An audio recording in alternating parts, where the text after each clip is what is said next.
Lord is a strong tower, and the righteous run to it and are safe.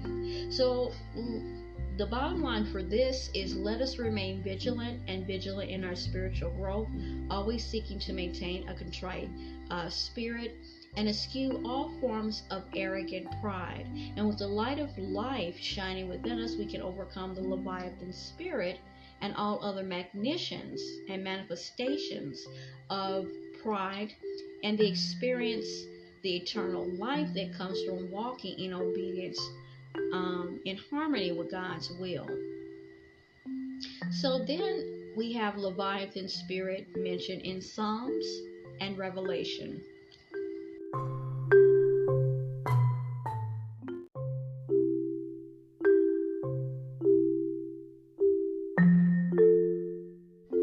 So basically, the Bible referenced the Leviathan spirit in both Psalms and Revelation.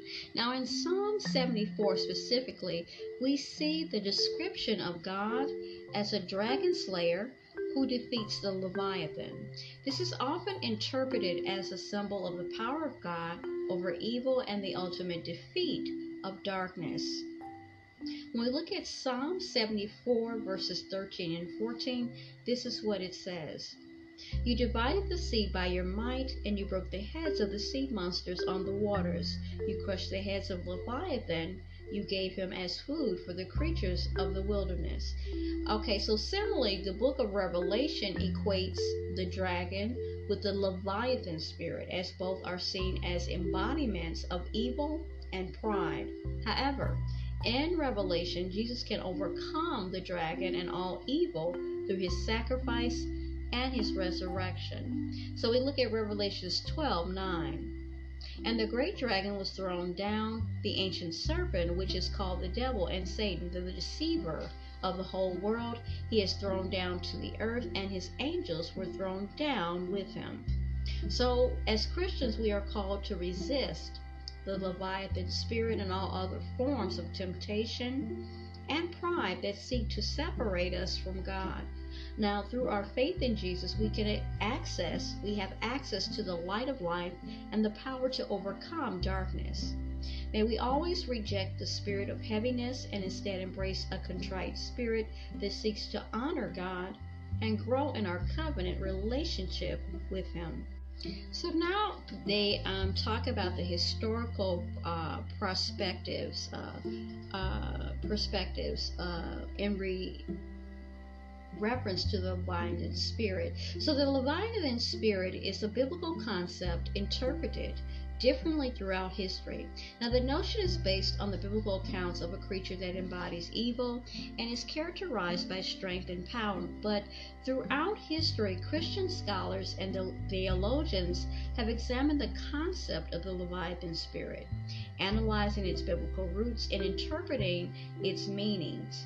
And in this, what we're discussing and exploring the historical perspectives of the Leviathan spirit, examining how it has been viewed through history by others at large, okay, including the Christian community.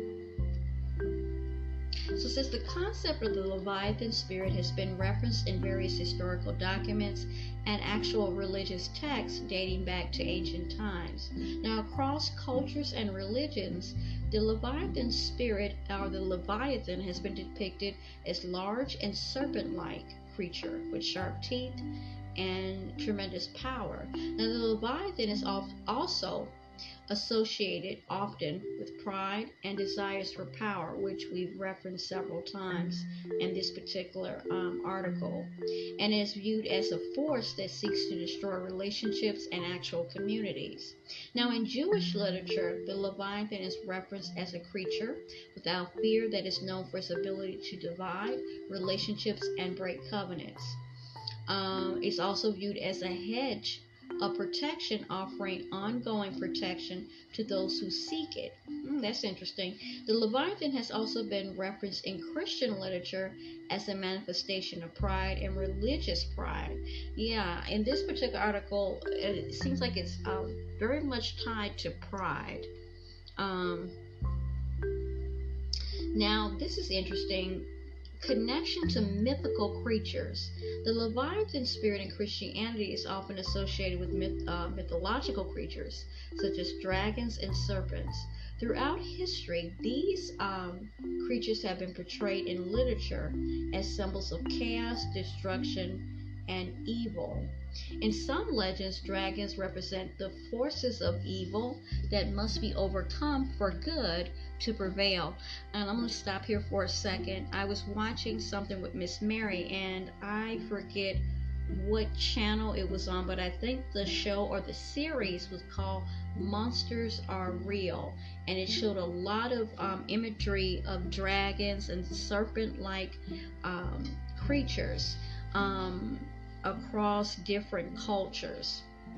And it looks like they're going to bring this up also in this article. So it says, for example, the story of St. George and the Dragon, they mentioned that in Monsters Are Real, depicts a brave knight slaying a fire-breathing dragon to rescue a maiden and save a village. This legend serves as an allegory for the world's struggle between good and evil. Now, similarly, serpents have been viewed as symbols of deceit and temptation in various cultures and religions. Now, in the Bible, the serpent is the creature who tempts Eve to eat from the forbidden tree of knowledge. This act alone leads to the fall of humanity and the introduction of sin into the world. Now, the significance of these mythical creatures is they represent the spiritual battle between, of course, good and evil. The Leviathan spirit is also associated, with other creatures that seek to destroy and divide people from their faith and their relationship with God. And I think the last thing that we're going to talk, that this particular blog or article is very extensive. It has a lot of information in it. So I think I'm going to cut it off with this particular information, in which it goes into the characteristics of the Leviathan spirit. I believe there are 12. The first one, which is the main one, the top one, that's why it's number one, is pride, the root of the Leviathan spirit, okay? The Leviathan spirit is rooted in pride, the root of all sin. It seeks to exalt itself above God, others, and reason. This spirit manifests in individuals who have a haughty spirit and desire for power and control. Now, the Leviathan spirit is associated with the sons of pride, who are covenant breakers and seek to destroy relationships and communities. Then number 2 is called manifestations of the Leviathan spirit.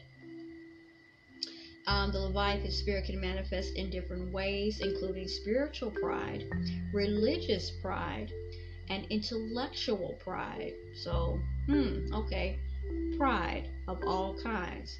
It also displays manifestations of satisfaction, meaning arrogance, bitterness, envy, and selfishness.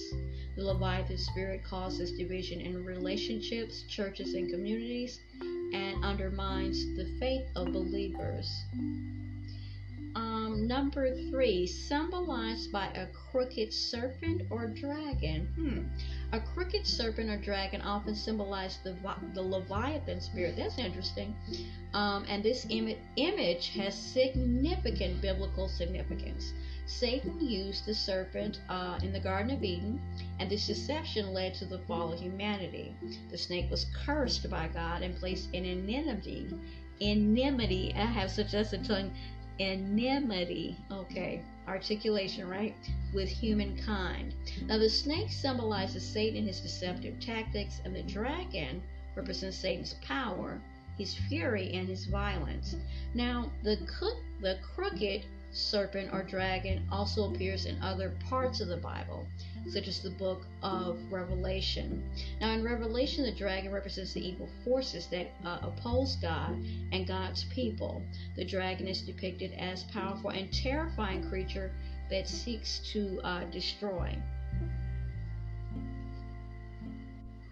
Number 4 is twist communication, which I would think would also go